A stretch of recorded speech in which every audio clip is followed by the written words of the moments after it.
श्री शिवाय नमस्तुभ्यं। सोमवार के दिन भगवान शंकर को अगर जल चढ़ाया जाता है तो घर में तेज लक्ष्मी प्राप्त होती है। क्या मिलती है? तेज लक्ष्मी। एक बात बहुत ध्यान लगाकर सुनिएगा। एक बेलपत्री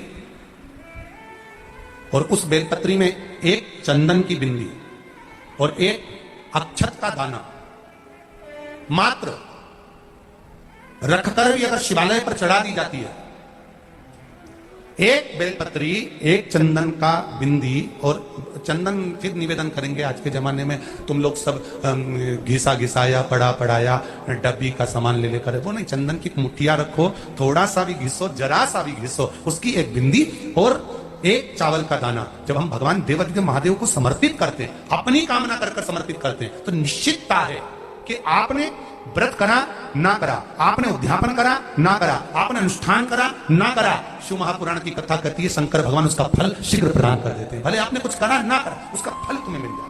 शंकर भगवान की प्रियता बेलपत्र। पहले भी कथा में कहा, आज फिर कहते हैं,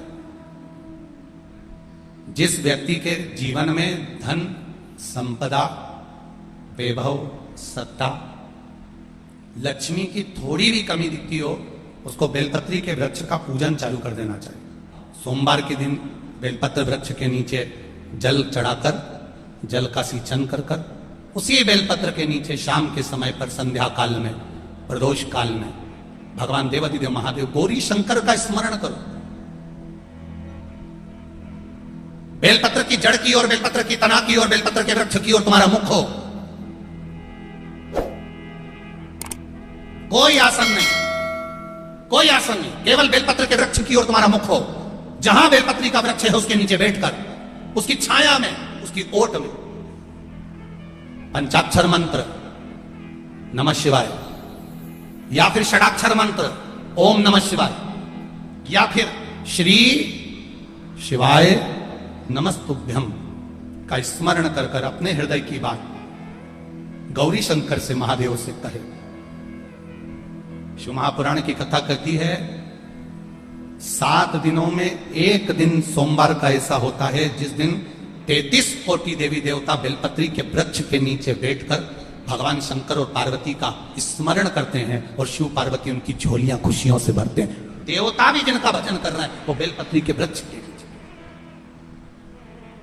लक्ष्मी, मां लक्ष्मी भी बेलपत्र के वृक्ष के नीचे निरंतर विराजमान होती है।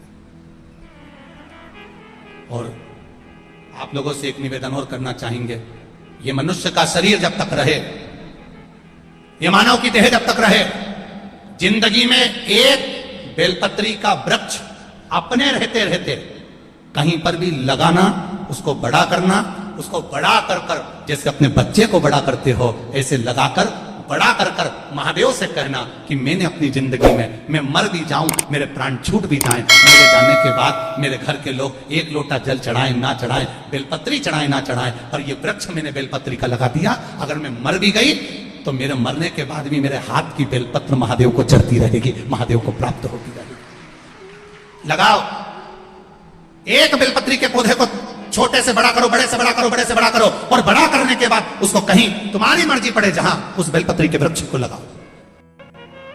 जरा समझिएगा इस बेलपत्री की पत्ती का। आप लोग जितने लोग भी टीवी के माध्यम से देख रहे हैं, या जितने लोग आस्था चैनल के माध्यम से, फेसबुक, यूट्यूब के माध्यम से, और जितने लोगों को नजदीक से अगर ये बेलपत्री ना दिखे तो आप लोग एलईडी के माध्यम से इसका स्मरण करिएगा जरा। ये बेलपत्री की पत्ती है। इस बेलपत्री की पत्ती में धोने के बाद भी, साफ करने के बाद भी, अगर बेलपत्री की पत्ती में कहीं चक्र रह जाता है, या बेलपत्री की पत्ती में नीचे गदा रह जाती है, डूठ रह जाता है, और वो डूठ वाली, वो चक्र वाली बेलपत्र यदि हम समर्पित करते हैं तो उसका पुण्यता हमारे खाते में नहीं आता। चक्र कैसा और गदा कैसी, डूठ कैसा? बेलपत्री की पौधे की डंडी में से बेलपत्री तोड़ी तो नीचे डूठ रह जाता, देखा है ना माताओं? जम के बोलो जरा, देखा है सबने? उस डूठ को निकाल दिया जाता, उस डूठ को निकाल कर रख दिया जाता। अब चक्र की स्थिति क्या रहती है कि बेलपत्री का जो पौधा होता है उस पौधे में किसी किसी पत्ते में एक जैसे कागज रहता है, कागज में एक चने का दाना रख दो, चने का दाना रखकर कागज को दबा दो तो उसमें फुंसी जैसा एक भाव उत्पन्न हो जाता है। कभी कभी आप लोगों ने देखा होगा, उसमें उभरा हुआ भाग उत्पन्न हो जाता है।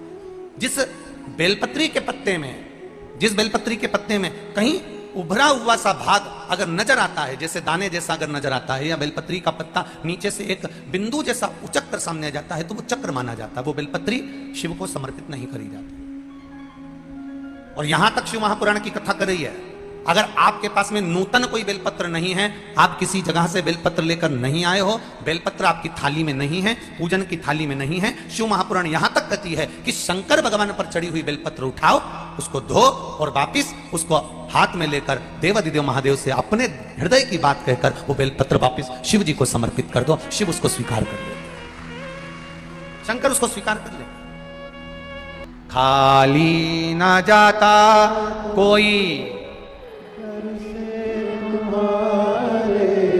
खाली ना जाता कोई, दर से तुम्हारे मैं भी खड़ी हूं नहीं बाहें पसार, मैं भी खड़ा हूं नहीं बाहें पसार, अपने